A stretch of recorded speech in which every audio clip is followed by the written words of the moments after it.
आप भी सस्ते वायरलेस माइक के चक्कर में अपना पैसा बर्बाद कर रहे हैं।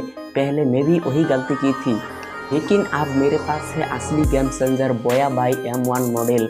वायरलेस में बैटरी और नॉइस का कुछ ज़्यादा ही प्रॉब्लम था, लेकिन अब इसके अंदर बैटरी का कोई झंझट नहीं है और नॉइस का तो भाई एकदम अलग लेवल का। बजट कम और क्वालिटी अच्छा सा है, तो फिर आप आँख बंद करके ये बोया माइक ले लो। को दोनों में कौन सा अच्छा लगता है, वायरलेस वाला या फिर वायर का कमेंट में बोल देना। मिलता हूँ नेक्स्ट वीडियो में, तब तक के लिए मेरे चैनल को सब्सक्राइब कर दीजिए। Bye bye guys.